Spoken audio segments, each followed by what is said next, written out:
అందరికీ praise lord. దేవుని నామానికి మహిమ కలుగును గాక. మీరందరూ బాగున్నారు కదా? మీరు పెడుతున్న ప్రతి ప్రార్థన రిక్వెస్ట్కి మీ అనుదిన ప్రార్థన చేస్తున్నాం.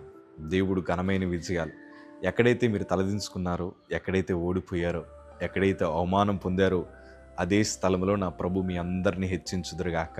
ఆమేన్. అలాగే మీరు పెడుతున్న సాక్ష్యాలు బట్టి నేను ప్రభుని చాలా మహింపరుస్తున్నాను. అంతా ఇంత కాదు, మాటల్లో వివరించలేను. ఇంకా అద్భుతమైన కార్యాలు ప్రభు మీ జీవితంలో జరిగించబోతున్నారు. అలాగే ప్రాముఖ్యంగా ఈ వీడియోస్ ద్వారా మీరు ఆత్మీయంగా బలపరచబడితే తప్పకుండా అనేక మందికి మీరు షేర్ చేయాలని ప్రభుపేట మనం చేస్తున్నాను. థ్యాంక్ యూ ఫర్ లైకింగ్ ఆ videos. Thank you for sharing them. ఈరోజు మనందరి జీవితంలో ఏదో ఒక రీతిలో అవమానపడుతూనే వస్తున్నాం.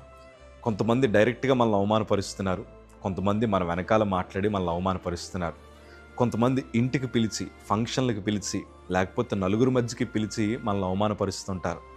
ఇప్పుడు ఏ ఉద్యోగం చేస్తున్నావు చెప్పు, ఇంకా పెళ్ళి అవ్వలేదేంటి నీకు, ఇంకా ఉద్యోగం రాలేదేంటి, ఇంకా చదువుతానే ఉన్నావా అని ఈజీగా మనల్ని చాలా లేనిపోని మాటలు ఎత్తు చూపి కొంతమంది మళ్ళీ అవమానపరుస్తున్న వారు ఉన్నారు. మరి ఏం చేయాలో అర్థం కాక కొంతమంది అంటున్నారు, అన్న ఇలా అవమానపరుస్తున్నారని ఫంక్షన్లకు వెళ్ళడం మానేశాను, ఇలా అవమానపరుస్తున్నారని బంధువుల ఇంటికి వెళ్ళడం మానేశాను, ఏం చేయాలో అర్థం కావట్లేదు అని అంటున్నారు. నేను అంటున్నాను, దిగులు పడద్దు, భయపడద్దు. ఎందుకంటే అవమానం పొందిన చోటే ప్రభు మనల్ని ఘనపరచగలిగిన దేవుడు. ఎందుకు ఈ మాట అంటున్నానంటే, ఒక సేవకుడిగా నేను కూడా ఎన్నో చోట్ల అవమానించబడ్డాను. మా పూర్వ దినాల్లో ఎన్నో శోధనల మధ్యన మేము వచ్చాం, కానీ ప్రభు వాటన్నిటిని కొట్టివేశారు. దేవుని లేఖలు ఇట్లా సెలవిస్తున్నాయి. యెషయా గ్రంథము 61 అధ్యాయము 7వ మాట మనం చదవగలిగితే, మీ అవమానమునకు ప్రతిగా రెట్టింపు ఘనతనందుదురు, నిందకు ప్రతిగా తాము పొందిన భాగమును అనుభవించి వారు సంతోషింతురు. వారు తమ దేశములో రెట్టింపు భాగమునకు కర్తలగుదురు, నిత్యానందము వారికి కలుగును. దేవుని వాక్యం అంటున్నారు కదా, వారి అవమానమునకు ప్రతిగా రెట్టింపు ఘనతను ప్రభు మనకిస్తారు.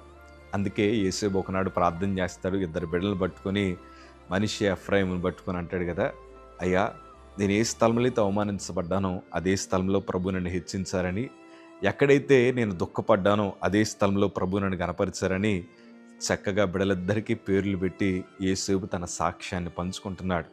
ఎక్కడైతే అవమానం పొందారో దేవుడు అదే స్థలంలో నిన్ను నన్ను గణపరచడానికి ఇష్టపడుతున్నారు. ఎంతమంది అవమానిస్తారో అవమానించనివ్వండి, ఎంతమంది మీకోసం చెడుగా మాట్లాడతారో మాట్లాడనివ్వండి, ఎంతమంది మిమ్మల్ని వేలెత్తి చూపుతారో వేలెత్తి చూపనివ్వండి.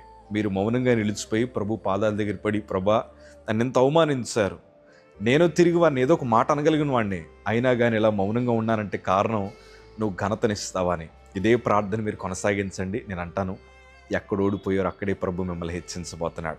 ఏ నోరైతే మిమ్మల్ని అవమానపరిచిందో అదే నోటితో మీరు